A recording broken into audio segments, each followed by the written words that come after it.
I suppose we are only one jump away from where the Eldari are, so we might as well. Not that I remember where this quest came from, but that's okay.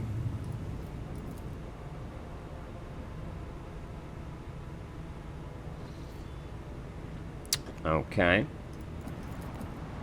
Pretty, but what the fuck is going on here? Holy shit. That's quite the star.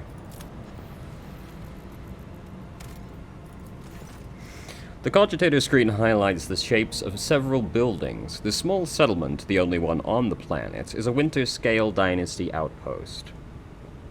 Visit the outpost. After a lengthy descent to the planet, you are rewarded with a dismal sight. The entire outpost consists of long columns of uniform bunkhouses, machine hangars, and a large headquarters topped with the massive antenna of an ancient voxcaster.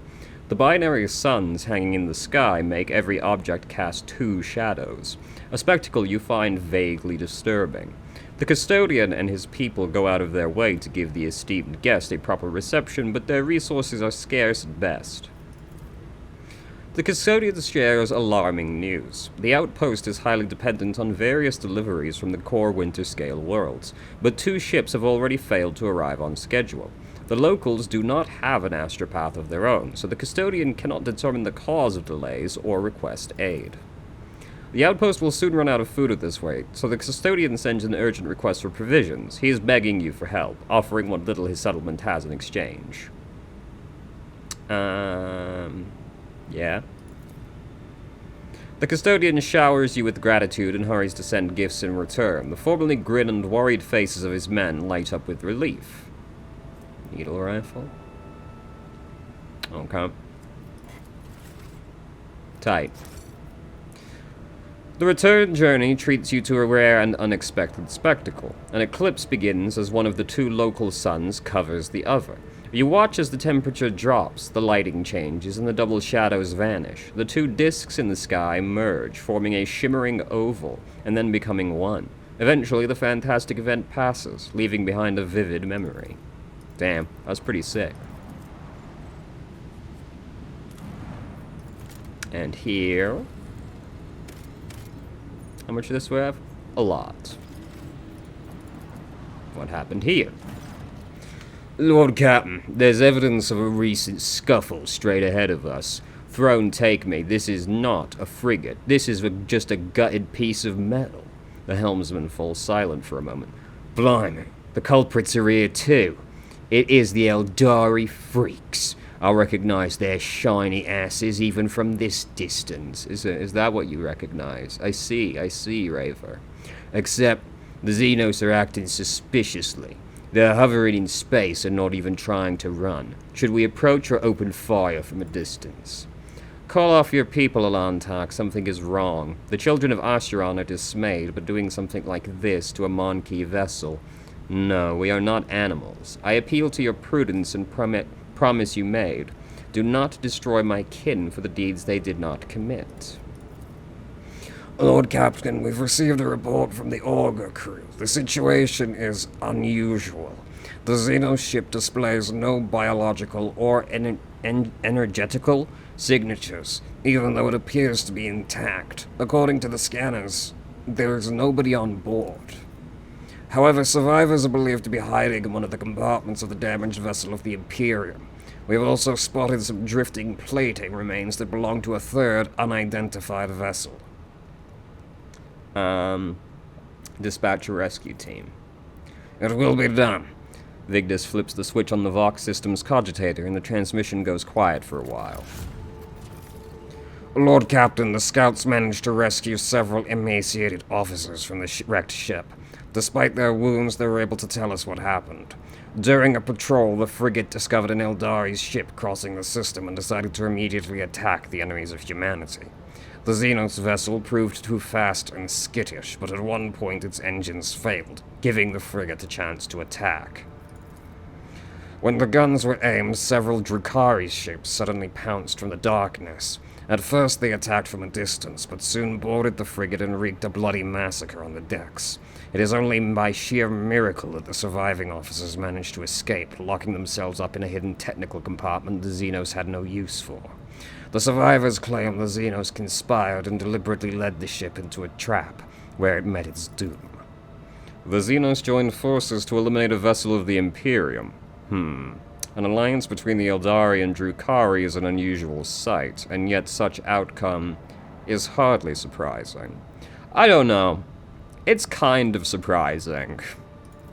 They're not really on great terms, you know. The only, you're more likely to see them working with the Harlequins, but there aren't very many of them. Why, Master Interrogator, I was thinking exactly the same thing. At last you and I can finally agree on something. How blind are the monkey to the vices of their own kind. Humans attack a ship of the children of Ashran, sailing peacefully by, but it is my kinspeople who are to blame. Your light is beside herself with contempt and rage. No, my kind would not butcher the Dark Ones of their own volition and then abandon their ship. Something else happened here. I am afraid to even consider. Send a shuttle to scout. After several hours of tedious waiting, Vigdis gets back on air. Back on air like he's a radio DJ. Lord Captain, the scouts confirm our earlier report. The Xenos ship is intact. Many valuable artifacts have been found inside, but neither the Eldari nor their bodies were discovered. Well, you know, this is foreboding, because it sounds a lot like they probably got captured by the Drukhari, which is really just not... That's just the worst possible situation you could be in. Wow, that's terrible. We are late again, Elantak. Have the acolytes of the machine cult identify the remains of the third vessel. The Voxmaster relays the orders to the tech priest and promptly receives a reply. Lord Captain, I'm reporting that the hull fragments belong to the Drukhari Xenos race, but the presence of their ship in the system at this time has not been confirmed. Interesting. So what the fuck did happen then? We've done everything we can. We are leaving. As you command, Lord Captain. Well, we learned a lot today, I'd say. Tight. Oh, fuck. The telemetry indicates that these are remnants of an Imperial world. A sorry sight. It is unlikely we will ever learn what catastrophe took place here.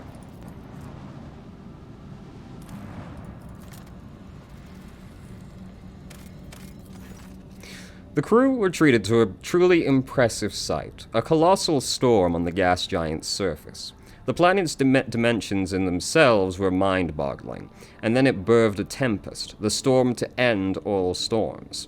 As the Lord Captain and her other officers observed it from a safe distance through the bridge's huge viewing windows, someone suggested giving it a name, and the Emperor's wrath garnered the most votes.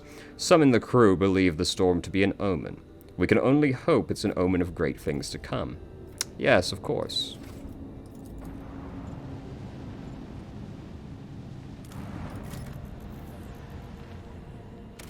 Tight. Great. Well, at least we got that out of the way, I suppose. Maybe, I wonder if you actually get there sooner, something actually happens. Seeing as she mentioned getting there too late, it sounds as if it would have. Might as well go here on the way past.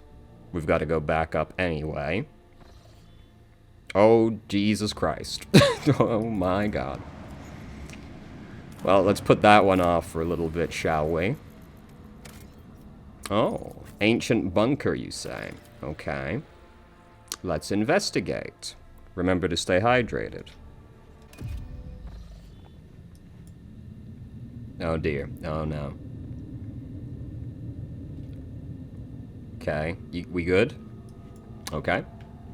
Well then. I always keep my options open. Oh fuck. Poison. Okay. The massive door is dotted with small chips, scratches, and bullet marks. There is no sign of any hinges, levers, or anything resembling a lock. There's a dusty panel built into the wall to the right. As you approach, the crack screen begins to flicker faintly. What we got? Well, you know. Damn, this is 30 better and still not 100% crazy. A little patience, and you hear the tired clicking at the mechanisms from beyond the wall. The door slowly opens with a groan. Alright, we are slowly being poisoned. Let's not dally. Okay. Too bad I never leave debts unpaid. Did you repair that through this window? Didn't flinch. Okay. Can you please stop poisoning me? Is there money to be made?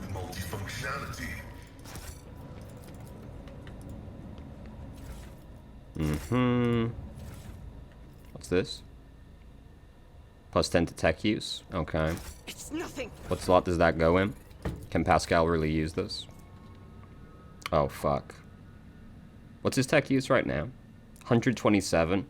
Given that was minus 50 and it was still 100% chance, we probably don't need to game his anymore, do we, really? What's this? Right, the needle rifle. This is better than what you're using. Ah, but it's a single shot. Well, so's the arc rifle, but that's AoE. What about yours? You can't use this. Must not have features Eldari equipment. Interesting. Because this looks more like an Eldari gun than it... Well, no, I guess that's not true. Initially, I thought it looked more like an Eldari gun. Always keep your eye on the prize. Door control panel. Okay. No, don't close the door. What about this one, though? Ah. Have a shower. Okay, alright, you know. Sure, fair enough. I've faced worse than this. The fuck? A worn golden seal adorned with intricate patterns. Someone has deliberately scraped the coat of arms off the handle. Why? That's a very peculiar thing to do. Rise to the top. And yet so deliberate, you know? Too bad I never leave debts unpaid. Pain cleanses the body. Okay. I'm not injured. I'm enraged. Yes. You failed. How dare you? Reckoning will be swift. Really? Really? Come on. I mean, it's not great odds. I don't know why I'm indignant about it, but, you know, I was just mad. Faith shields me. Grants access to the archives. Fair enough. Pain cleanses the body. Oh, is it this valve? Is there money to be made? I'm not injured. I think we should probably take a trip back to the ship real quick, because the health is starting to get a little unfortunate. Okay. Shields me. A temporary Perhaps setback. this? Before you is an ancient but wholly typical console, intended for use by people not trained in the mysteries of the ministering to the machine's spirit. The cogitator is completely silent, but as you approach, you sense warmth emanating from its metallic casing, a telltale sign that the machine is working. Pascal offers the cogitator a reverent bow, chanting the binaric aria of launch priming. The spirits of this machine embodies resilience and indomitability. In this den of decay and entropy, still does it reign over this place. Water system supply failed. Reason unknown. Tremendous. Temperature and humidity control failed. Tremendous. Energy regulation system unknown error. Warning, backup generator connected. Oxygen supply system failed. Warning, air filters damaged. Warning, defense systems failure. So I'm getting the vibe that this place is not in tremendous condition. Activate emergency ventilation. Request denied. Air duct system malfunction detected. Tremendous. Activate defense systems. Insufficient power. Tremendous. We made a lot of progress right there, I'd say. Rusted part used by the military and rudimentary life support systems. How so specific? It's just a valve. A mere pain won't Doesn't stop look any me. different to any other valve. Always keep your eye on the prize. None are better at Oh, searching. hello. So, what we got here? I'm tired. How long has it been since Doomsday? I think it was the 36th year when the heretical cholera wiped out half our people, including the old bookkeeper, Helgar.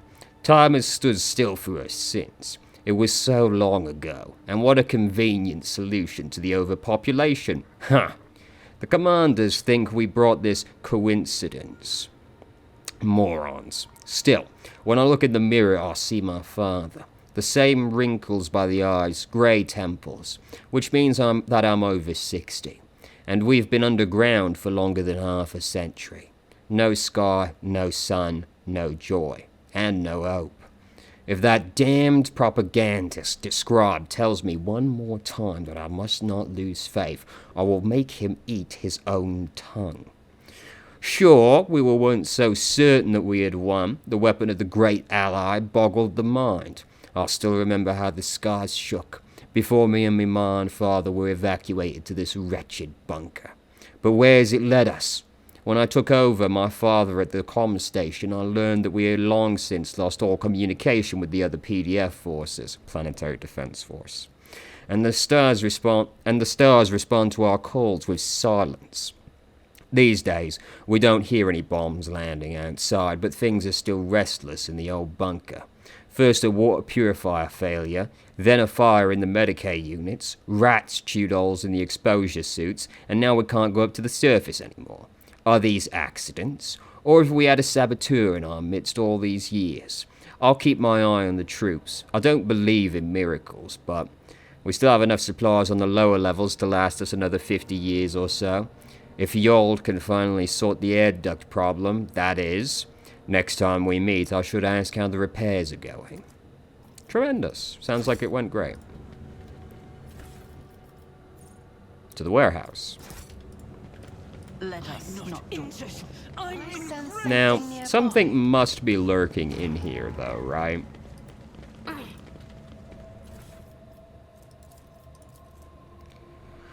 "348 years ago, our ancestors arrived on the blooming world, built the cities and the manufactorums, and founded here a society free from heresy and fear. But the immortal Emperor of humanity, Warden of Light, saw fit to test our faith. A great war tore open a rift between our ancestors, dividing them into two factions and turning the world into a boundless battlefield. Each day we fought the enemy so that our children could see the dawn of a new era, an era without blood, pain, and tears. Brave people, living and dead, paved with their bodies the road to our future. And one day the skies answered our prayers, and the great star ally descended from the darkness of the cosmos and bestowed upon our great army the doomsday weapon.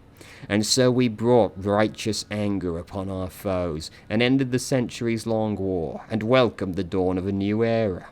The universe will hardly notice our deed, but the God Emperor sees all.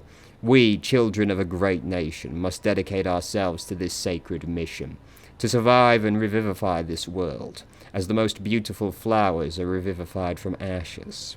And hence do not despair, sons and daughters of the Imperium, for our star allies are behind us, and the God Emperor of humanity is with us. I know that help is coming, and soon the skies overhead will shine once more." Yeah, man. That's definitely what's gonna happen. Suffering is part of the trial. So, if we could just stop this poison nonsense, though, that'd be just My great. options open. I've faced worse than Disarm. Duty prevails. Flesh is weak, yet iron knows no pain. Oh, fuck, this is even worse. God damn it. Alright, let's go down here and see if we can do I always this. have a backup plan. Great. Fantastic result. Multifunctionality. Argenta, I'm very restless in delicately. French. Never doubt me. Tremendous. Hitting me, Ashmog. Sworn Protector. Iconoclast Adherent. Okay. mere pain won't Cool. stop me. Logic. My success isn't Bearing the window scale sealed contains plans for military operations and a weapon mention of a doomsday weapon. Keep your wits about you. Okay. Will endure. Let's go back up to the ship again, since we now have to try and brute force that door. What a shameful failure. Alright, well, that didn't go terribly well. Did I miss I always had a backup something? plan. A mere pain won't stop me. Something I didn't interact with? Looked out of the window. Whoops, there we Rise to the go. top, or get left in the dust.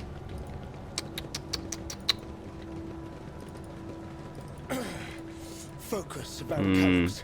Focus. You will perish for this affront. Well, Is there money to be made?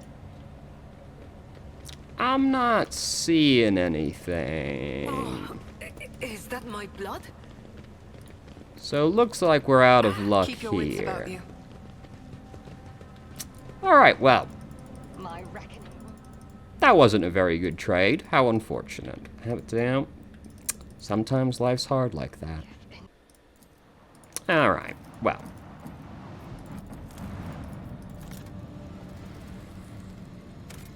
Ugh. Every time.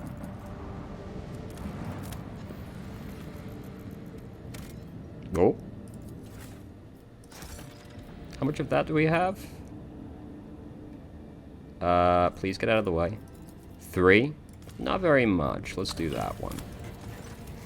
The sight before you has excited the officer corps, who are delighted to witness the truly majestic end of this planet through the huge windows on the bridge, one of the many nameless worlds throughout the expanse. An unknown reason caused the planet to break into several uneven parts. Maybe it has something to do with that fucking warp occurrence, you know? An unknown reason caused the planet to break into several parts, but its strong magnetic field is still preventing them from drifting into the cold abyss of space. The planet's hard interior core has remained almost untouched as the thousands of explosions taking place under its hard shell of hard metals light up the world's heart from the inside. The auger crew detects several ruined extractums in the broken planet's surface. Their analysis shows somebody used to mine adamantine here, but abandoned the deposit after the catastrophe. Most of the machines are damaged beyond repair, but the tech adepts claim one of the complexes can be restored if the rogue trader has the required parts and equipment. Let's do it. A few dozen time bells later, the Lord Captain is informed that the repair crew is suffering from unrelenting headaches, most likely caused by the oppressive magnetic field of the world. However, the machines have been successfully repaired, and the extraction of the adamantine may continue if the Lord Captain wishes, of course. Of course, the mine needs to be staffed with a squad of working servitors and a maintenance brigade doomed to endure the endless pain caused by the magnetic storms. Let's just take it with us.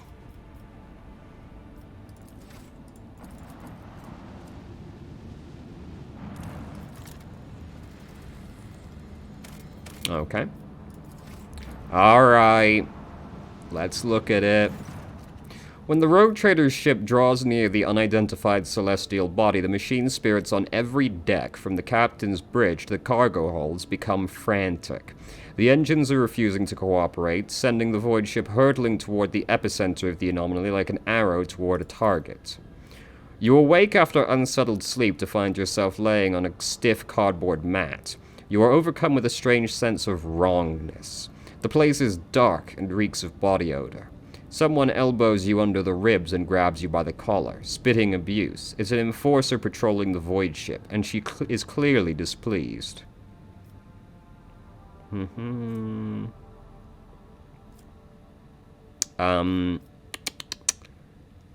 Order the woman to let you go, lest she incur the wrath of the rogue trader. The officer barks out a gruff laugh, then spits in your face. A scrub woman even opening her mouth is beyond the pale, let alone claiming to be the rogue trader. Drudges have lost their tongues for less. To drive home her point, the woman brandishes a hefty knife, then tosses you into a corner where similarly ragged people are scrubbing the deck. According to the sign on the bulkhead, this is Bay Theta 54. Let's see. Okay.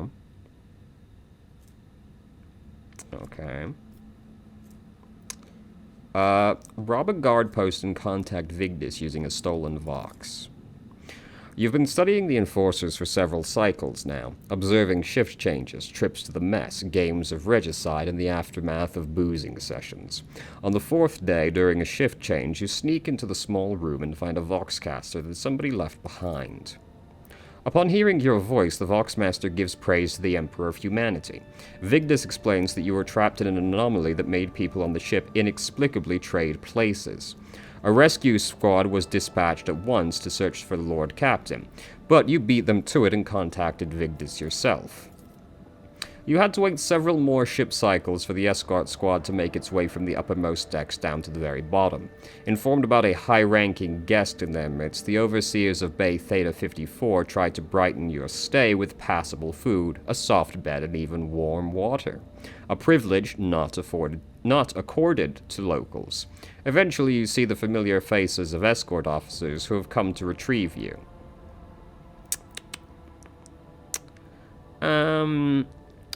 I do feel spiteful, I can't deny. Punish the enforcer who dared to mistake you for a serf. Wails of despair drown out the din of the lower decks as a metal club crushes its victim's skull and bones. This is a bit more extreme than I expected. I feel like that should have said brutally maim the enforcer. Dark splatters of blood mark the bulkheads, deck, pipes, and ducts. The very ones you were made to scrub not so long ago. His work done, the officer salutes you and bids you to follow him to the upper decks. Home.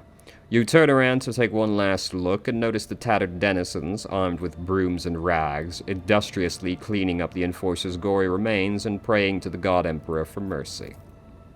The Voxmaster gives praise to the Emperor of Humanity as you make your entrance on the captain's bridge. Vigdis explains that you were trapped in an anomaly that made the people on the ship inexplicably trade places. Yes, you did say this already. A rescue squad was immediately dispatched to search for the rogue trader, but finding you took quite a bit of time. The Imperial ships are fucking huge. All's well that ends well. The Lord Captain is at the helm again, continuing her journey through the Coronis Expanse. Long live Ophelia von Valancius. Okay, well, that was, that was an interesting little trip. I was afraid it was going to make me do a space battle, but no such fears. Thank goodness. Nothing else over here.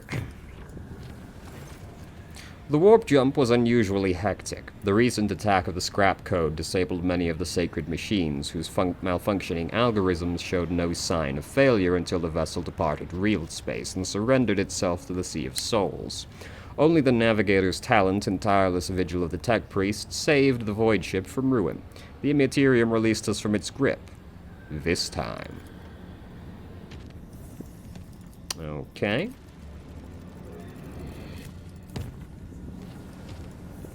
Got a few jumps left to go before we get to the objective.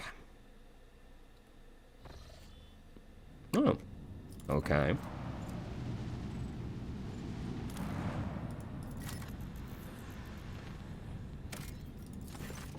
A strange and frightening discovery was made at one of the sites on this frozen world.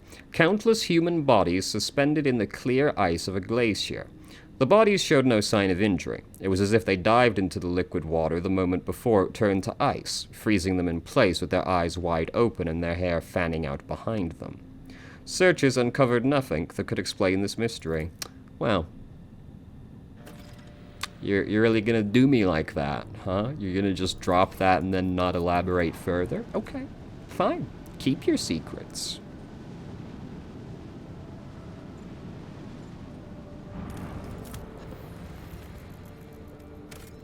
Ugh. What's this?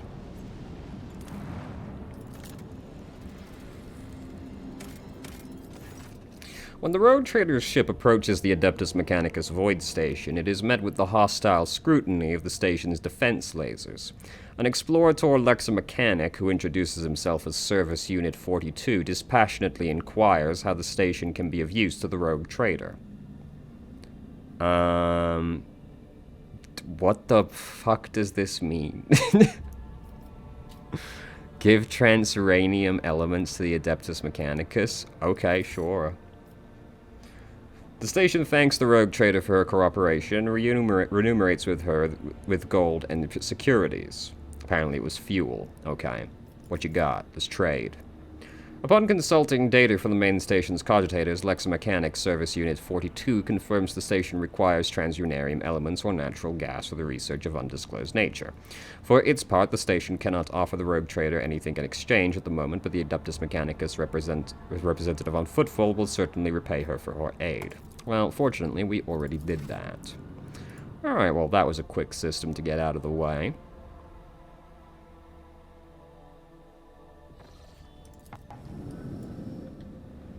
Next. Probably doesn't matter. Let's just go here.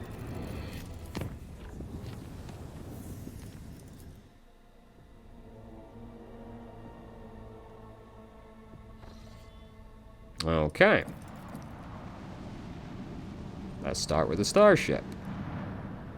Okay. By God, something probably happened there.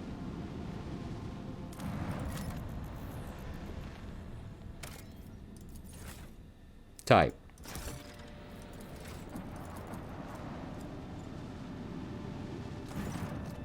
The augurs have detected wreckage in the void ship's vicinity, but the exact nature of this wreckage remains unclear. Look for the source of the wreckage. Why are these blocked out? The augur crew reports that it has registered no evidence of a disaster that could have produced such debris. Oh. Okay.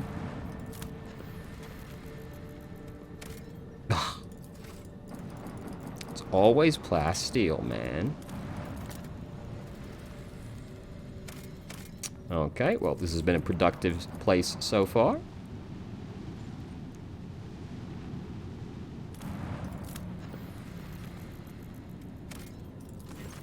The crew have discovered a hidden valley littered with thousands of animal skeletons. Augur data suggests that some kind of sleeping gas vents here.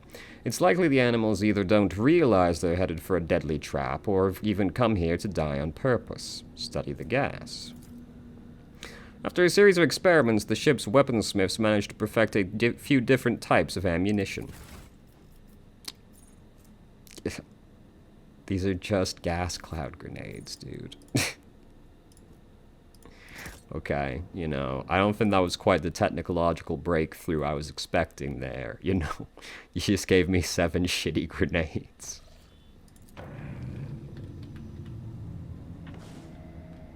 Let's just go over here. We've done enough side content for now, I think.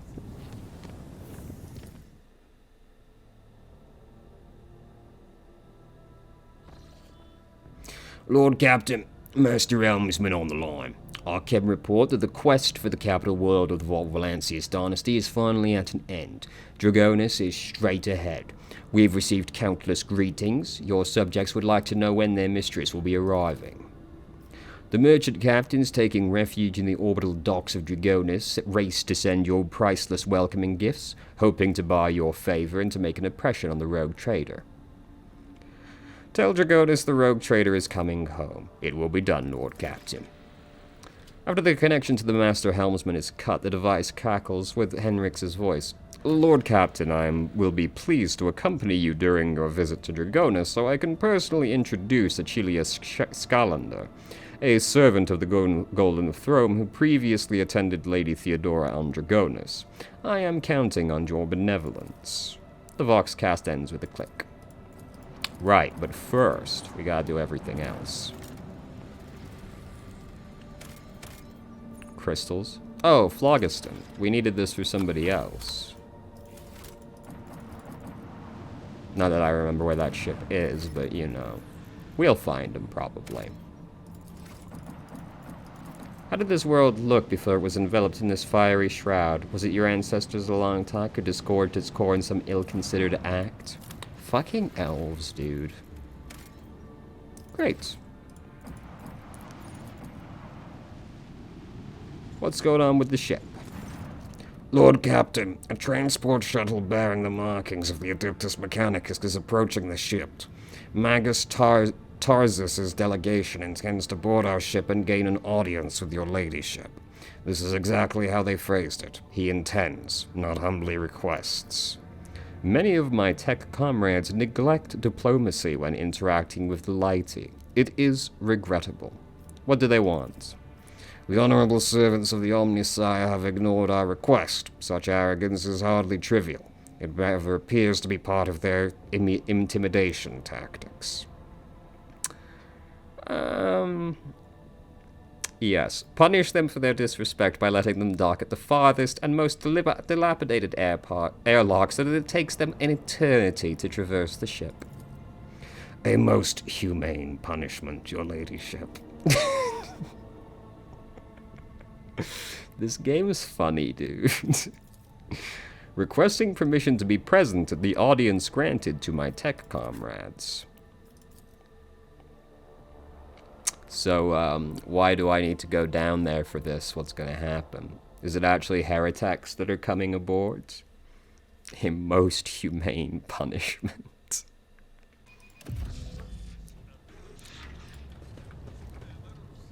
Wait, weren't you on, Footfall? Let us not dawdle.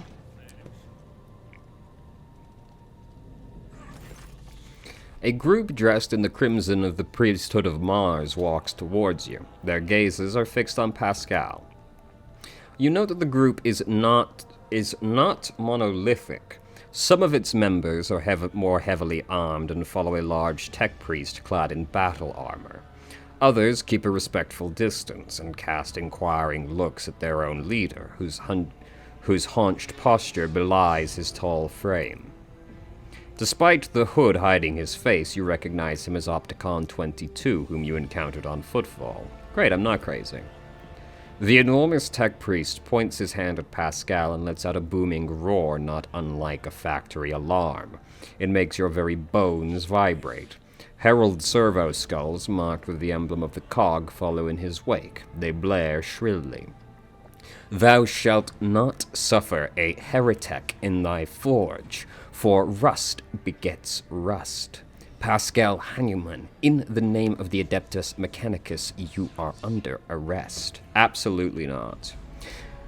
The hunched servant of the Omnisire turns to you. Diplomacy mode engaged. Announcement. The Adeptus Mechanicus offer their apologies, would like to inform you of the necessity of conducting an operation to detain, arrest, terminate a faulty unit on the rogue trader's territory. Study the two priests. You identify the rare armor the enormous tech priest is wearing as a securitas plated, mechanized suit. It carries the imprints of many battles and has markings that announce its status as a relic. Since some of the armor's damage looks fairly severe, to the point of endangering its operation. The slivers of flesh revealed under the steel are marked with terrible chemical burns. Every now and then, convulsions shake the tech priest's body, and a painful-sounding hiss comes from his vox.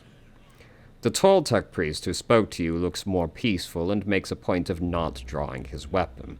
There's an air of concern about the way he frequently glances at his fellows, scrutinizing his condition. Who are you? In a burst of chattering, the servo skulls hasten to translate their master's mighty binaric howl, an instrument of the Omnisire authorized to punish and exact vengeance, known by the designation Tarsus Hanuman. Identification codes recognized and confirmed. These units are who they declare themselves to be. On what charge are you trying to arrest a member of my retinue? This heretic, accused of stealing personal identification clothes, spreading tech heresy on the world of Kivia Gamma. He was spreading tech heresy on Kivia Gamma? I don't know, dude. I saw some other dudes who were up to no good there. And making an attempt on the life of a servant of the Omnisire. The deafening roar from the tech priest's vox makes you grimace in pain. You touch your ear and notice blood on your fingers. The faulty unit will be removed. In the name of the Omnisire, I condemn you. Lightning flashes across the warrior's armor. Agony resounds in the blare of the vox alarm. In contrast, Pascal speaks quietly and coldly. You are malfunctioning, Tech Comrade. I deem your logical conclusions questionable. This statement is false. Tech brother Tarsus Hanuman is willingly undergoing holy torment deterioration, which, however, does not critically affect his cognitive capacity for data analysis. Unit calling itself Pascal Hanuman, we have informed that information that implicates you. Having learned that you are a member of the retinue, a maintenance specialist in the service of the rogue trader von Valancius, we have come here with the goal of meeting you, intercepting you, engaging you in combat. Okay. Does the big fellow have to roar? Negative. Upon completing his sanctification procedure, Tech Brother Tarsus vowed, modified his engrammatic augmetics algorithms in order / never to desecrate, sully, tarnish his mouth vox cognitive processes with flesh speak. The servo skulls screech. Mine is a pure and binaric tongue that preserves only what is true and shuns scrap data. Are you saying this bloodthirsty hulk is a saint? This statement is true. Brother Tarsus has the honor of wearing authorization to wear the sacred battle harness that belonged to Magus Militant Ospector Gracchus, one of the first champions of the faith, holy scouts, to join the cause of conquering the Coronis Expanse. After his death, the termination of his vital functions at the hand of Xenos, his damaged Goliath-class armor was preserved and given the status of a relic.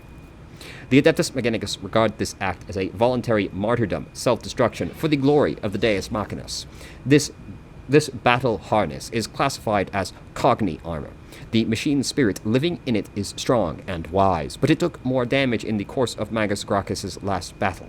Besides the sacred litanies and imperatives of service to the Omniscience, the battle armor broadcasts a continuous signal of suffering and agony into Tech Brother Tarsus' mind. Sure, why not, dude? Do you have proof that this tech priest is who he claims to be? Confirmed. According to archive entry 1E99237, Magos Explorer Tarsus Hanuman served on, maintained the ship Identifier Classified in the capacity of a reliquary caretaker. He sustained extensive damage to both organic and sacred parts of his body in a series of sacrilegious breaches of the right of operation, an assassination attempt. Pardon me? He did what now? Owing to a statistically unfortunate coincidence, by the Omniscience's grace, enough of his operational capacity was preserved for him to don a Goliath model sacred battle harness, which would preserve his vital functionality. I misread the previous one. I thought he was the assassin for some reason. Archive entry personally data sealed by the captain of the Identifier Classified. The sound from the tech priest's vox is like a moan of bending steel beam. A servo skull declares, "For vengeance I thirst as I tread the path of vengeance, following a blasphemous miscreant's bloody tracks." Analysis of the security system showed that the assassins, heretics, infiltrated the reliquary using Tech Brother Tarsus' unique identification code.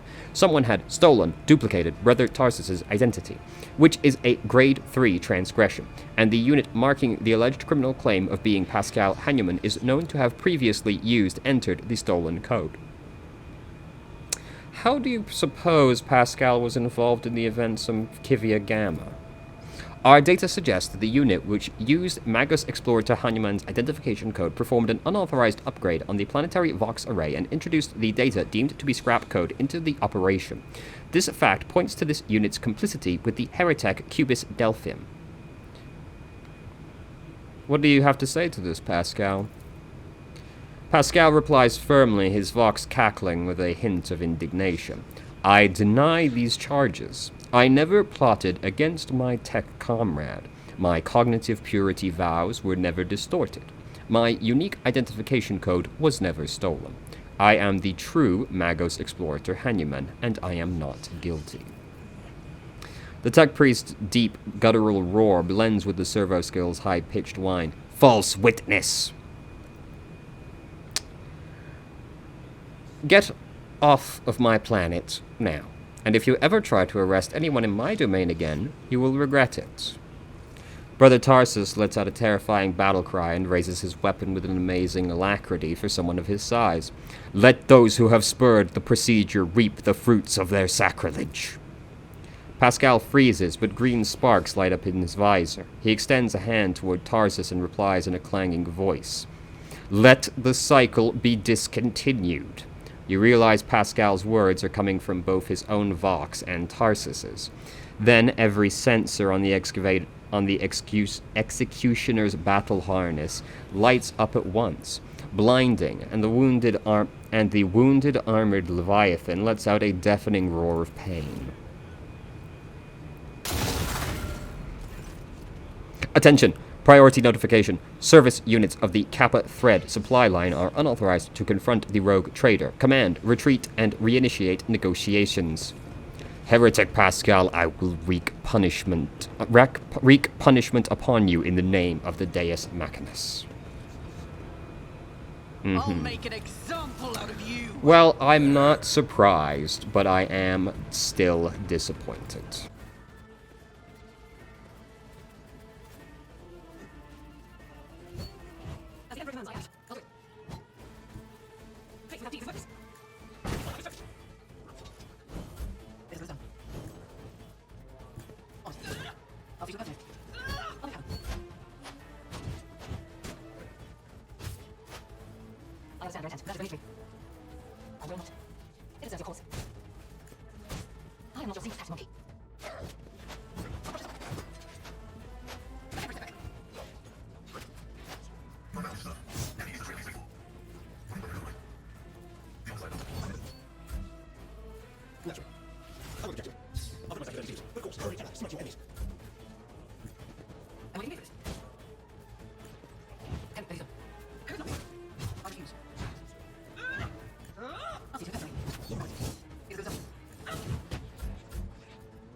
You jest, surely.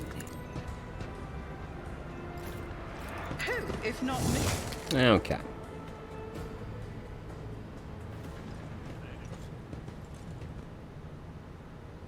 Requesting cessation of hostilities. Help your brother.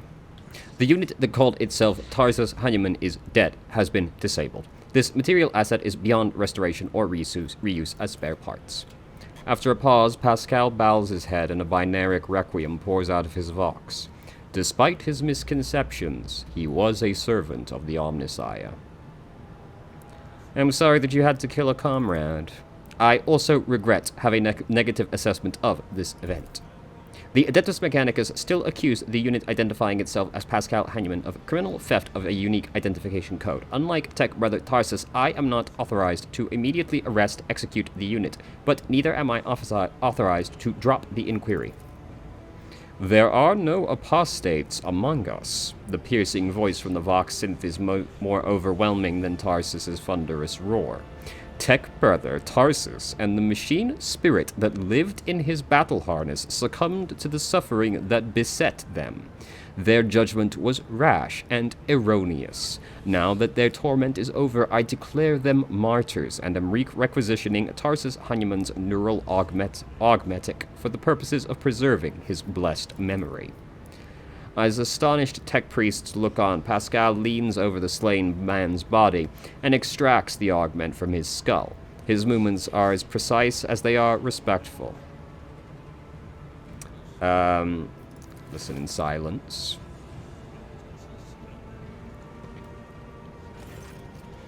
With each word, Pascal's voice grows more powerful and majestic. You saw the agony your tech brother Tarsus was in. His unbridled, pain-spurred faith intimidated you. Yet you were silent. Reverence stopped you from raising your voice to proclaim that the machine spirit from which his mind had emerged was morbidly afflicted. The imperative of reverence had paralyzed your will, and you watched a tragedy unfold in silence. The sixth universal law states that comprehension is the true path to knowledge, yet the procedural cycle has robbed you of your comprehension. Therefore, let the cycle be discontinued. There is a clang as Opticon's knees presses again into the floor. Crimson hooded heads are bowed. Let the cycle be discontinued. The radiant light pouring out of Pascal's visor grows dimmer. Static creeps back into his voice. Let the cycle be discontinued, tech comrades. Pascal, there's one small point I'm not clear on. What just happened? Pascal's vox synth crackles somewhat tentatively. I decided to sustain my words with an excerpt from one of the blessed Amernat's sermons on loss of eternal and external function, verse 4. My analysis deemed it appropriate. What was the reason for that act of genuflection?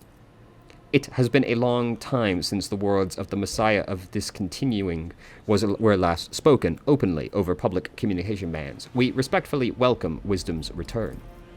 So he is not forgotten after all. The Messiah of discontinuing.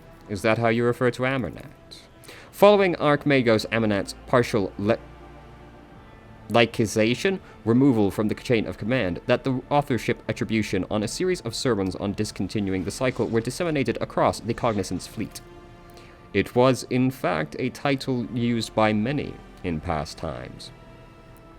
Is Amernat's teaching not heretical? This statement is false, contrary to what many servants of the Omnissiah thought they knew, preferred to believe. The fleet's supreme conclave never issued an official statement on that decision. 37% of the Supreme Conclave's members openly supported Archmagos Amernat's view and were removed from the chain of command under circumstances that were classified. The Supreme Conclave has not had a quorum ever since. How strange, I wonder why. Do you know where Amernat is now? Data unavailable. No reports have mentioned Archmagos Amernat since the incident on the Arch Mechanicos Hermetico, which led to the presumed disappearance of that void ship. My archive has no data on the Hermetico incident. The vessel was the blessed Amernat's base of operation. Is it lost, then? Pascal's voice is filled with anxiety. Were you among his followers? Negative. I had no contact with Archmagos Amernat and was never a member of his flock disciples' retinue. However, my analysis of the doctrine he outlined inspired in me deep respect for, trust in him. I presume the conflict between you and Pascal has been resolved? The data received provides a basis for calling the fallen tech brother Tarsus's hypothesis into question. Out of respect for, due to lack of authorization to indict, followers of the Messiah of discontinuing, we will not proceed with the detainment, arrest, termination.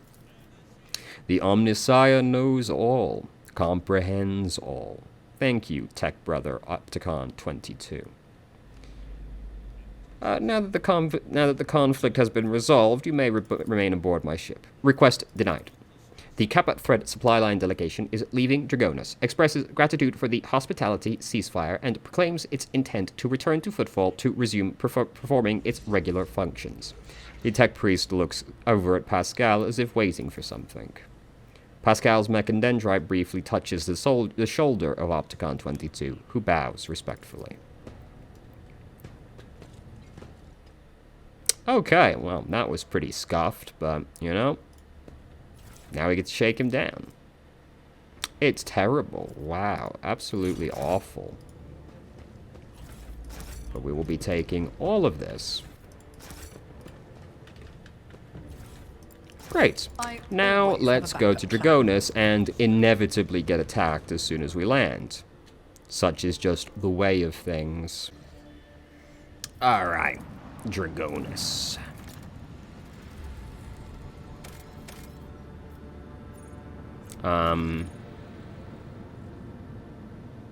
let's just go to the palace for now. We do need to go to the Administorum for, Jai's business, but let's go to the palace first.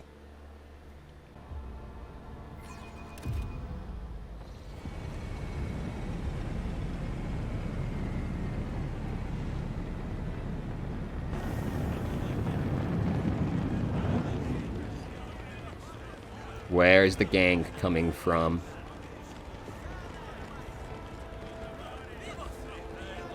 Oh, here it comes.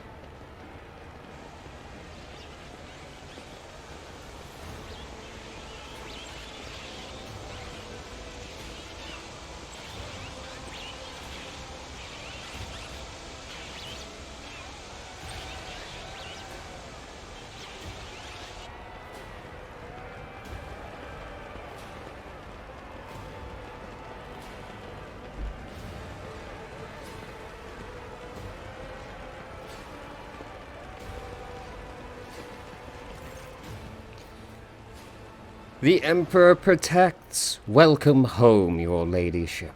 The stately woman in a long, full dress uniform makes a graceful curtsy. Her short, graying hair does not obscure her stern features. I am Clementia Wersarian, Court Chancellor of the Von Valancius dynasty. On behalf of all of Dragonis, please accept my deepest condolences on the untimely passing of Theodora von Valancius. Her departure is a terrible blow to us all. But as one star expires, another always flares to life. And although still overcome with bitterness and grief, your subjects hope that you will become the Trade Dynasty's guiding light in these trying times. The young man quickly brings a respirator to his burnt face and bows his head courteously. His raven black hair veils his burns and skull implants, and his thin metal fingers creak quietly as he offers a welcoming gesture. Archelius Scalander, Secretary of the Administorum Department. I hope your journey to Dragonis was not darkened by unwanted trouble. The Emperor protected us on our journey through the stars. Archelius makes the sign of the Aquila, and may he remain merciful to us till the end of time. Does your ladyship wish to survey the grounds, or perhaps we could sate your curiosity by answering any questions you might have? Governor Urbend Drivestem has been notified of your arrival on Dragonis and will visit the palace shortly. The preparations for the official visit are well in hand, but your ladyship has plenty of time before the meeting. Hold on, Clementia, what did you say your last name was? Clementia nods politely. You heard correctly, your ladyship. I am of House Versarian, Lord Ebelard's granddaughter and direct descendant. What a shame we didn't bring him with us, but how could I have ever known? The succession of service is an effective good. It grants new generations understanding of their function within the mechanism. Why isn't the governor here with you to greet me? Apologies, your ladyship. Governor Drivestone's residence is on the other side of the world, by the Administrative Palace of Dragonis. We sent word as soon as you entered the system, but it takes time to travel the great distances of your domain. Chancellor Versarian appears unruffled, but you cannot shake the thought that the governor's lateness is a subtle political gesture designed to test the limits of what is acceptable when it comes to interacting with the new rogue trader. I would like to rest before the meeting so that assassins may attempt to kill me. Where are my chambers? They are very close, just down the hall. That is also where the study and the audience chamber are. Achilles' face brightens, this is not who I thought it was, with a pearly white smile, restoring some of his former good looks. Lady Theodora's study has remained locked since her last departure, but on account of your arrival, we've arranged for it to be tidied up. It is ready whenever you need it. You are dismissed. I apologize for my bluntness, but I have a request to make. Perhaps before the meeting takes place, the illustrious Lord Captain could spare a few minutes for conversation with me. Achilles bows his head. I'm certain that you will find my report on the state of affairs on the Van Valancius Protectorate most useful. Okay.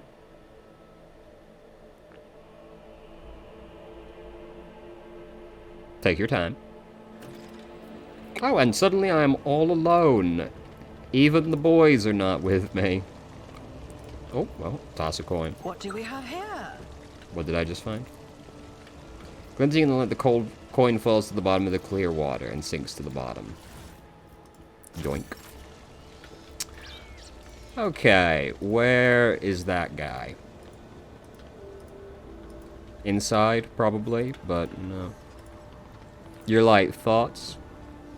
Okay, we don't actually have a full conversation. The walls of your home suffocate me, Alantak. I'd long to leave this twisted world at the first opportunity. Yeah. Fucking elves. We know. Okay, guess the dude must be inside. What the fuck is this? Oh, it's just a pipe. I thought it was like highlighting something for some reason.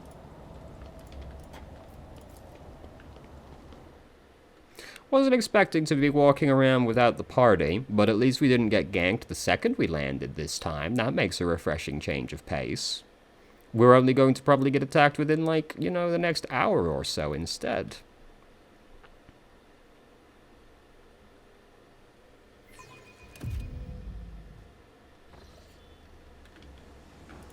Hey, man. Welcome, your ladyship. Let me inform you of the locations of the chambers on your dynastic estate. Go on. The main throne room is up the stairs and straight ahead. Your subject, Achilles Scalander, informed me that he humbly awaits to meet you there. So, but which stairs, though?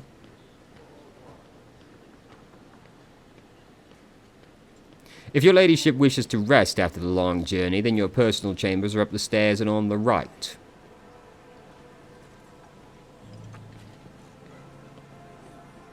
Carry on. Yes, thank you. If you need anything, whatever your soul desires, I'll be right next to your chambers, eagerly awaiting your orders.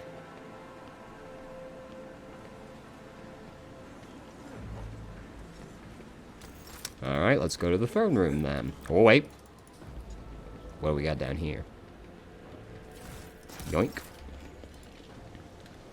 Probably just up here then.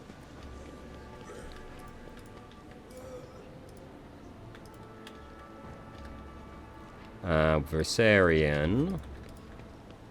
Where's the boy, though? This could be an opportunity. What could? This? Yoink. How are you doing, Cassia? My compliments to your taste in art. The collection here is extensive and most interesting, indeed.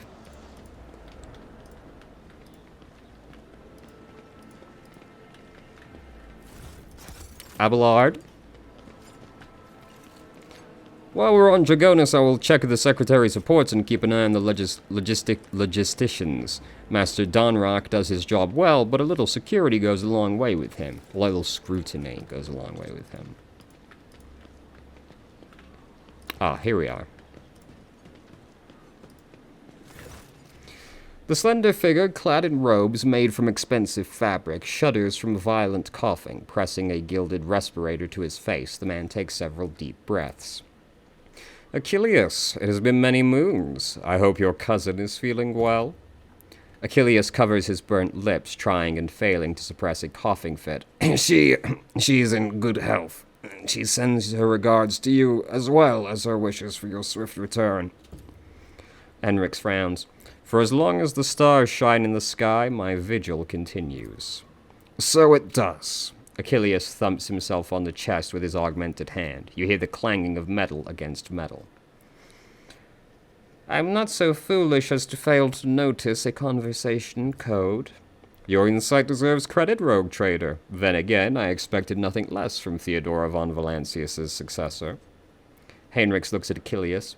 Allow me to introduce Achilles Scalander. Properly. He, in addition to his duties as Secretary of the Administratum, he acts as an agent of the Golden Throne under my aegis. Master Scalander was transferred into my remit by a colleague who is engaged in other matters in the Coronis Expanse. I'm sure you will find Achilles' service useful, especially when dealing with the schemes of humanity's foes within the borders of your protectorate. Greetings, Lady Ophelia von Valancius. Allow me once again to express my deepest condolences on the loss of Lady Theodora. I will do everything I can to track down and destroy all of Conrad Voidiger's accomplices on the capital world. Do you know of what has become of Conrad Voitiger? The former Master of Whispers is a heretic and traitor to the dynasty. Achilles nods grimly. Word of his treason reached Dragonus too late. Conrad came to the planet and left it almost immediately, once he had sown discord in the minds of the gullible and naive. The worst of the rumors he started was that you were the one responsible for Lady Theodora's sudden demise. Of course, your loyal subjects did their best to skin alive any who showed signs of doubt, but it seems unlikely that the Wardens got to everyone who was allowed to doubt into their heart, and now nurtures it in secret. You promised me a report on the present state of affairs in the Protectorate. I've already forwarded all official reports to your Seneschal. As for the conversation we're having right now, I wouldn't trust any paper or data slate with its contents. You see, Lady Theodora, may the Emperor have mercy on her soul, was perfectly aware of Dragonus' political environment. You, however, have only just arrived on the capital world, and I thought it would be best to bring you up to speed. Frankly, the nobles of Dragonus, much like nobles on most worlds, are akin to spiders in a jar, ready to pounce on whoever is the weakest, or whomever they deem to be the weakest. What a horrifying turn of phrase. I hate that that's what you said. The nobles of Dragonus are well-respected, rich, and powerful individuals who held Lady Theodora's favor for many years and found ways to rise above the rest by diligently serving the rogue traitor. Every family pursues its own selfish interests, and each one expects that with the transition of power they will retain and even add to their lands and wealth. The families I would recommend giving particular attention to are the drive stems, the gap racks, and the sonorbacks. Sourbacks. I would also mention the Versarians, not a noble house per se, but a family that was part of Lady Theodora's inner circle, to the Blue Blood's great displeasures. Tell me about the drive stems. The drive stems are the ancient governor house of Dragonus. Predictably, the greater the wealth of the von Valancius Protectorate, the fuller their coffers grow. Their reputation is flawless, except for one detail. We have evidence that Urbend Drivestem's rivals seem to have the misfortune of regularly falling victim to Xenos raids. I find that these attacks are always a little too advantageous for the Drivestems, but we lack solid proof, and it might never surface. The closer an official is to the rogue traitor, the braver and safer they feel. I would just like to remind everyone that rubbing shoulders with Xenos is a heresy that can be overlooked only in the case of the von Valancius heir, not her servant. What makes the Gaprax special? The Gapraks from a remote forge world, and among their distant relatives there are many servants of the Omnissiah, and the house itself is close to the cult of the Adeptus Mechanicus, both in spirit and in their business connections. The Gapraks oversaw the industrial shipments within your protectorate, until recently. Ever since the astropathic communication with Kivia Gamma was severed, they have been quite concerned about the security of the planet placed in their care. I've been to Kivia Gamma already. The planet was tainted by the cult at the final dawn. Achilles shakes his head. These are grim tidings. It is a tragedy that an industrial world of such tremendous capacity was brought down by the pernicious influence of the archenemy. Perhaps my colleagues can pick up the cultist's trail in the cold void. Of course, it would be a small consolation to all of us. What can you tell me about House Sourback? Religious and hard-working. The Sourbacks own many enterprises, including distillation manufactorums that produce promethium. I would note that lately members of the Sourback family have been prone to overly liberal statements about the von Valancius dynasty. They believe that Lady Theodora is a bit too keen to leave her worlds without proper oversight. I'd like to know more about the Versarians. The Versarians are a line founded by Lady Theodora's seneschal, and as such are nominally considered nobility, at least from the standpoint of the Imperial Navy, from which Lord Abelard hails. On Dragonus, however, their position is precarious. Firstly, they were never granted an official title, a process which has been impeded for decades by the old houses of Dragonus, and secondly, the other families do not see them as equals, but more as upstarts clinging to the rogue trader's favor. The Versarians are responsible for the capital world's fleet and the majority of the cargo shipments on domestic routes. After hearing all that, I now feel the urge to have every one of those sycophants executed at once. Achilles shrugs. You are naturally well within your right, rogue trader, but remember that this will cause the multi-layered bureaucratic system of Dragonus, of your entire protectorate in fact, to come apart at the seams, and that's not even considering the likelihood of attempted reprisal from their family and allies. I would hold off on the death sentence. It wasn't a serious statement, dude. Act with restraint and wisdom, present for all to see the sufficient proof of the unwanted house's guilt. Do not mistake me, mass executions are one way to solve your problems, but in that case you should weigh up every possible scenario before you act. Enough about the nobles. Is there anything else you wanted to report? There was, your ladyship. At this time, it concerns the main reason for my presence on the planet, Xenos and the threat they pose to you and to humanity as a whole.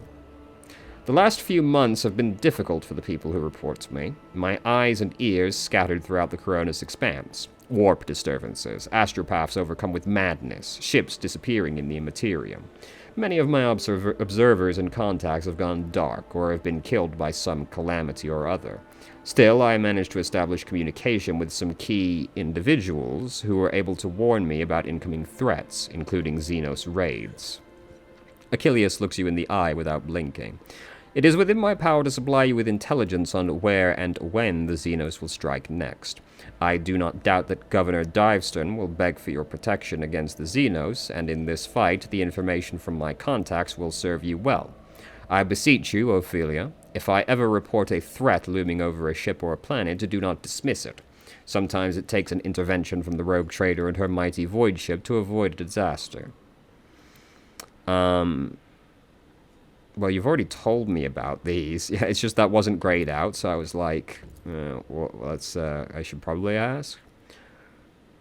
What are your responsibilities here on Dragonus? Officially, I am a secretary at this world's administratum department. Less officially, I'm afraid I can't disclose that even to you. In short, I collect and investigate reports of heresy taking root on upstanding planets of humanity. Above all else, I'm concerned about the Xenos threat that hangs over the entire Coronis expanse, including your protectorate. Sadly, my mission was complicated by the recent warp disturbances. I am trying to re-establish contact with many of my agents. Tell me about Xenos. The residents of the local system are no strangers to skirmishes with the enemies of humanity, but recently the loathsome beasts seem to have completely flown off the handle. We're receiving reports from ships that made it through the warp to Dragonus. Both they and the colonies that they departed from are being attacked. We've identified the breed of Xenos that pose this threat, the Drukhari, humanity's ancient and insidious foes. Be vigilant on your travels. The Xenos will undoubtedly attack a rogue trader's ship should they find the circumstances to be in their favor. Unfortunately, in the host of humanity, there are those who are willing to grovel before our enemies in the hopes of a valuable reward. Never make a deal with the Drukhari, but you know, people do stupid things. You may be interested to know that we are on the trail of such heretics. Achilles glances at a data slate. Overwhelming evidence indicates that a marauded void station in Langram's Belt is being used as a base by a band of pirates who are not above dealing with Xenos. I was unable to persuade the Chancellor of the need to dispatch a ship there. Perhaps you would like to pay a courtesy call to these scoundrels yourself. Didn't we go there? I recognize the name of the system. Do you know anything about the cult of the Final Dawn? My knowledge is deplorably limited, your ladyship. All my attention has been on tracking Xenos activity. I'm certain that Master von Kalox can tell you more about these heretics than I. About your unofficial work?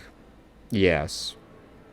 Whom do you truly serve? The rogue trader or the interrogator of the Inquisition? Achilles quickly glances at Heinrichs. And whom does the rogue trader serve? The Golden Throne? The Protectorate? Could it be that the one stems from the other? And if so, is there any sense in discussing it? I want a list of all your agents and a means to contact them. I can understand your desire as a rogue trader to have everything under your control, and yet I am not at liberty to make use of classified information related to the interrogator's agents in whatever way I see fit. Achilles lowers his gaze and nods politely. Heinrichs lets out a sigh of disappointment. There's no point in pressing my agents, and none of them would ever reveal such vital information, especially not in my presence.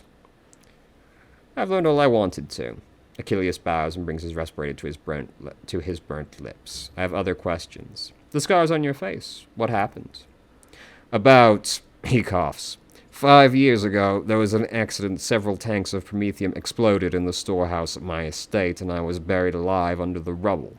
The Emperor preserved my soul, and the skilled physicians of Dragonus saved my body, except for my lungs, with which I had to part. I presume the incident was an attempt on my life, but the identity of whoever was behind it remains a mystery. I must take my leave. According to the message I received a few minutes ago, Governor Drivestum has arrived at court. I imagine the Chancellor is already prepared to arrange the meeting, and all that's left is to notify her that you are ready to see Urband. Let's go and rest before we do that, seeing as we've already been presented with that option. This is intriguing. Whenever the wearer moves through a cell occupied by an enemy, the wearer gains 15% dodge against the enemy's attacks until the wearer's next turn. Not exactly exciting. The cogitator is producing rhythmic sounds, among which a faint ringing stands out. The remains of a plaque can be seen on the frame. Alas, the inscription is completely indistinguishable due to the patina. The antique piece of furniture is obviously well cared for, but its surface is still covered with a lot of scuffs, scratches, and stains, traces of the previous rogue traders who sat at this table. What's down here? I see.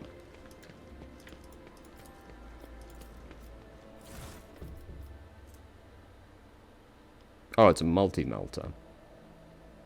Well, you know. Can Argenta use this? She cannot. She does not have enough strength.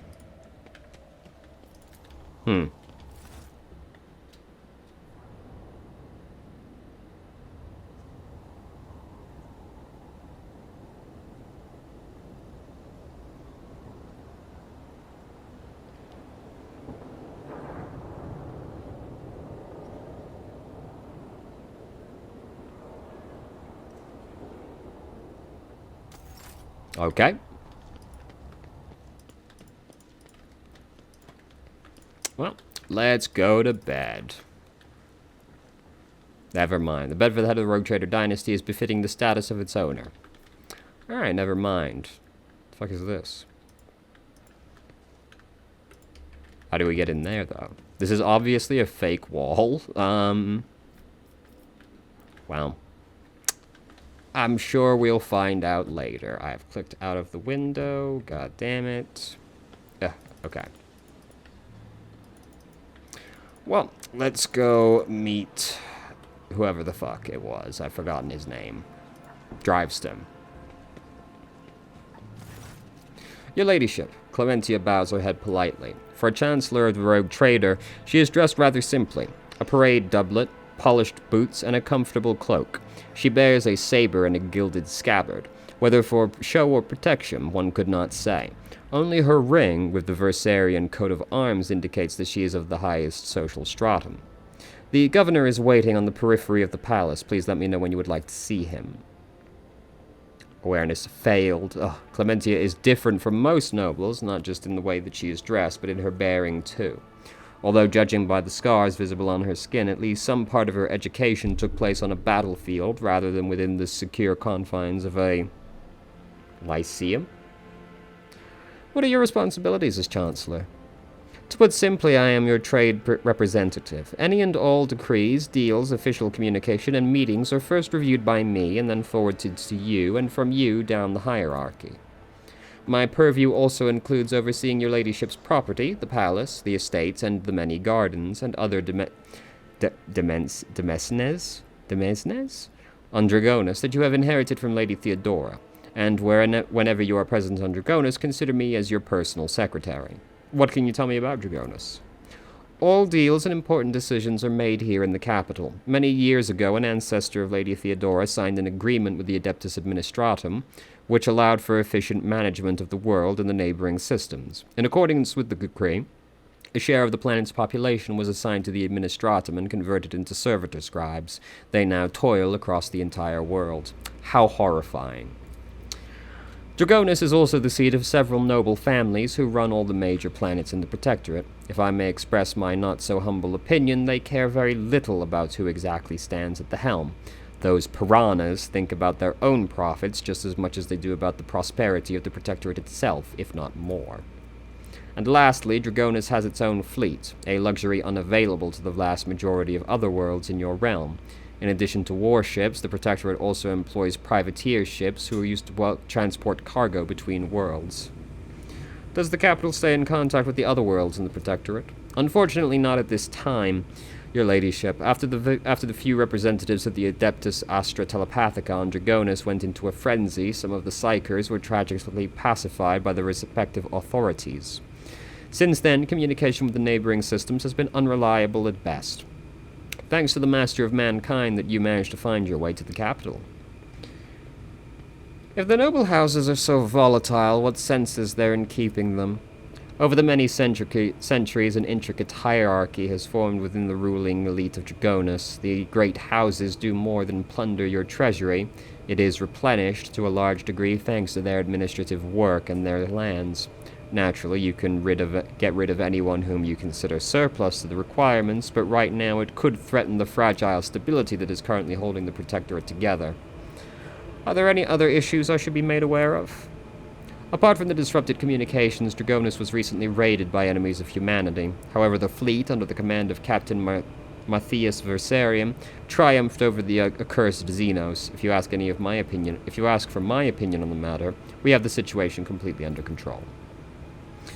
You catch her avoiding your gaze for just a moment. For the first time, it's obvious that Clementia is looking out for her house's good name, but despite the confidence in her tone, you can tell that she does not entirely believe her own words. Tell me about Governor Driveston. Urban Driveston is a well-respected man, and not just on Dragonus, but throughout the Protectorate. For many centuries, his house has supported the capital's administrations and the logistics between the Von Valancia systems. The Driveston's efforts secured years of order and prosperity for Dragonus. What's more, Lady Theodora's personally insisted that Lord Urban specifically be made the next governor. The way you speak of Driveston, I hear a hint of either contempt or resentment. No, I don't believe I feel either, your ladyship. Clementia's steely gaze stares into the distance, her jaw clenching visibly. She speaks in a polite yet clipped manner, clearly flustered by your insight. We have different views on how to run the world. We sometimes have discussions over the laws that are enacted, but we both work for the good of the Von Valancia's Protectorate. That much can be said without a doubt. Thank you for the report, Chancellor. I serve the Von Valancia's Protectorate, your ladyship.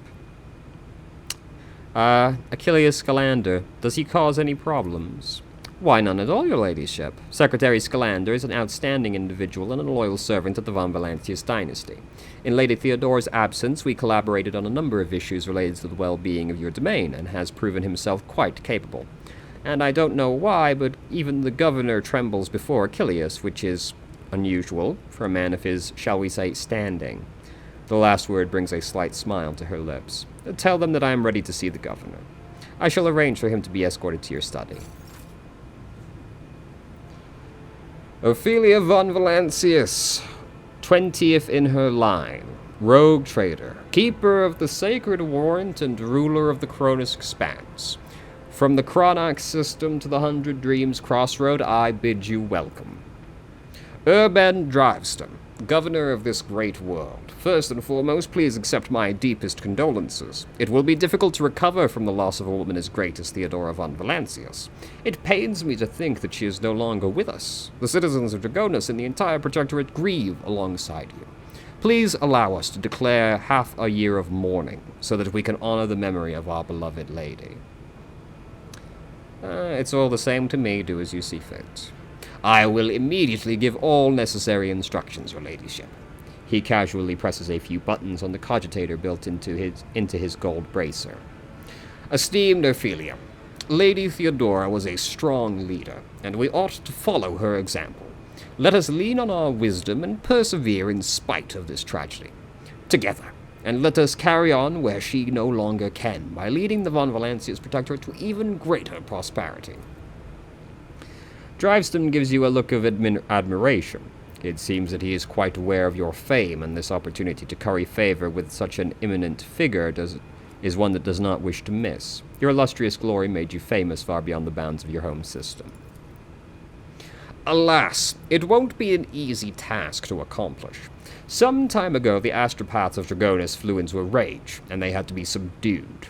We are gradually restoring our ability to speak with the neighboring worlds, but the contacts are still weak, and the routes are tangled and no longer lead to the systems where the captain expects them to be. Given the vast majority of ships in the Dragonus Navy travel without relying on the services of a navigator, without your engagement, the well-being of the Von Valancius dynasty and billions of its subjects is presently at risk. We met a ship from Dragonus not too long ago. The crew were transporting a strange artifact and went mad during the flight. The governor presses a number of buttons on the cogitator built into his bracer and looks up at you in surprise. I don't understand. The ship did indeed depart from orbit, but it did so, if you can believe it, on the rogue trader's authorization. That is why no one dared to impede its departure. Lord Captain, it would seem Conrad somehow got his hands on a copy of your authorization. Or perhaps even the original. A tool like that in the hands of a traitor does not bode well. Conrad Voidiger, Master of Whispers, is a heretic and a traitor. Has he shown his face on Dragonus? We know he has. Please elaborate. The governor pensively strokes the rings glittering his fingers. Lord Voidiger visited the capital some time ago, but he did not request a personal meeting. A heretic, you say? Now I see where all the whispering in the corridors has come from. I shall be frank with you, your ladyship. Lady Theodora's sudden death was a blow to every one of us, and the absence of any sort of verifiable and complete information about her successor gives grounds for all manner of rumors and misinterpretations, especially if someone is deliberately inciting unrest and discontent. Naturally, none would dare challenge you by accusing you of something as sacrilegious as murdering a rogue traitor. However, Conrad Voitiger was once a true boon to the Protectorate back in the day, and as such, some might heed his words. Well, yeah, we gotta pick the iconoclast. My subject's doubts are understandable. Too many things have changed in too short a span of time. I will prove myself worthy of my position. Why, Ophelia, your desire is most commendable. But please do not forget, a ruler should never bow to their attendants, or some might see it as a show of weakness. What exactly did the Dragonus nobility expect from me in light of the loss of routes and communication with other worlds? We are all troubled by the fate of the agri-world Janus that supplied Dragonus and other planets with foodstuffs. Empty stomachs can drive even the mildest rabble to revolt. Furthermore, House Gaprak is perturbed by the loss of communication with the industrial world Kivia Gamma, which is in their charge. But if you wish to know my opinion, the world that deserves our attention the most is the penal world Vebos 6, one of the key mining suppliers in your protectorate. Such intriguing concern for the Vebos 6 outpost. Doesn't your house happen to own the extraction stations there? Driveston's beady eyes widen in fear. Your ladyship, I beg of you, do not interpret my words as an attempt to influence your decision in any way. You see, without Vebos 6, the manufactorums on your worlds will need to make haste to find new supplies elsewhere and arrange for new shipments. And in these troubling times, they run the risk of delays and other most tragic mishaps. My only concern is for the prosperity of the Von Valancius dynasty. Interesting how you'd be concerned about the mining resources being cut off rather than the food resources being cut off. One of these is typically considered to be more important than the other. I've already been to Kivia Gamma. The industrial world was overtaken by a cult of chaos worshippers. Driveston pauses, mulling over the gravity of your words. Such woeful tidings, your ladyship. I assume that House Gaprak is in for an official investigation. If I may remind you, they have particularly close ties to the Adeptus Mechanicus and serves as patrons of Kivia Gamma. Not to speak in defense of criminals, your ladyship, but from where I stand, the outbreak of heresy on Kivia could hardly have been perpetrated by a noble family who stands to lose the majority of their wealth should the industrial world fall. You say that, but people do stupid things frequently. We will not wait. Do it now. It is too early to draw any conclusions. We will wait for the results of the investigation. Most reasonable, your ladyship. But what of the industrial world? Are we to expect trade to recommence? The production facilities of Kivia Gamma will serve humanity once more, rest assured. House Gaprak will be overjoyed to hear it. I thank you for dispelling the darkness around the fate of Kivia Gamma. I've already visited the agri-world, Janice. Governor Viat found herself facing a number of problems in my absence. Also, as it would happen, Chaos Worshipper. Truly, the Viat line is one of the oldest in the Von Valancia's protectorate. If the inheritor of such a well-respected blood could not handle whatever had befallen her, then the situation must have been extraordinary indeed. Vistenza succumbed to worshipping the ruinous powers and was executed. Driveston pales in terror. It is clear from the unseemly grimaces on his aristocratic countenance that fear is not feigned. Ruinous powers? Truly horrifying news. I commend your resolve and unwavering severity. Death to the enemies of humanity. That does it for the planets and the trade routes. What else? Xenos, your ladyship. I don't rightly know where to begin. He rubs the bridge of his nose warily. Otherworldly beasts are not an uncommon sight in the Coronis expanse. There have been a menace to the world so that they have been a menace to the worlds this side of the Maw for decades. But now these abominations are on the rampage. They show no signs of fear as they attack ships, either damaging them to the point where they become unfit for transport duty or outright gutting them. Only you have the power to stop this madness. We're in the process of restoring the astropathic choir of Dragonus. Luckily, we were forced to slay only some of the deranged psychos, although those that remain are yet unable to transmit messages.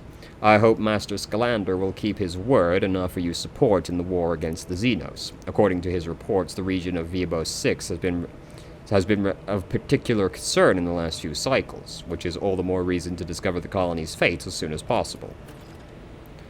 Now to issues on a smaller scale.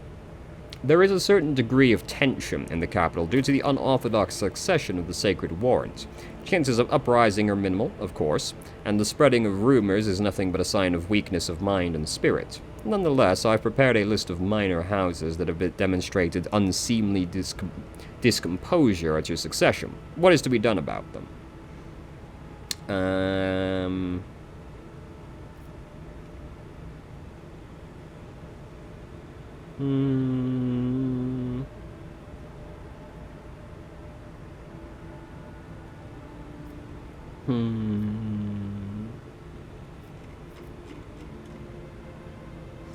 Send the disgruntled nobles lavish gifts on my behalf, and make sure that my generosity does not go unnoticed by the rest.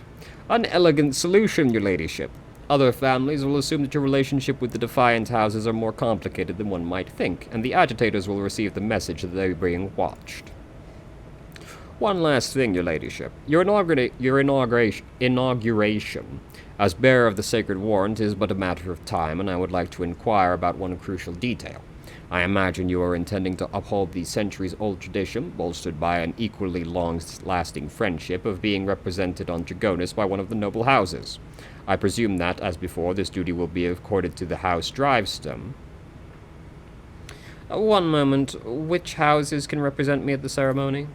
Any of the noble houses located on Dragonus, the Driveston family, which I lead, the Caprak family, with long ties to the Adeptus Mechanicus, the Sauerbachs, known for their piety and diligence in service. Perhaps I should also mention the Versarians, who have some influence, but who are not actually of noble origin. Any one of these houses would be honored to represent you at the ceremony. Well, this is an easy choice for me. I suppose I will bestow this honor upon House Versarian. Abelard turns to you and bows respectfully. Lord Captain, to accompany you at such a critical hour in the greatest honor of the Versarian bloodline. Have no fear, we will not fail you. Driveston tosses Abelard a look that lacks even the smallest shred of respect. Forgive my boldness, but I must remind you that the Versarians, whose lineage traces back to a navy officer, are not of the Dragonus nobility. Such decisions may have adverse effects on your subjects' loyalty, your ladyship. Driveston's face breaks into a bitter smile. I shall immediately relay your commands, most gracious rogue trader. Thank you for your time.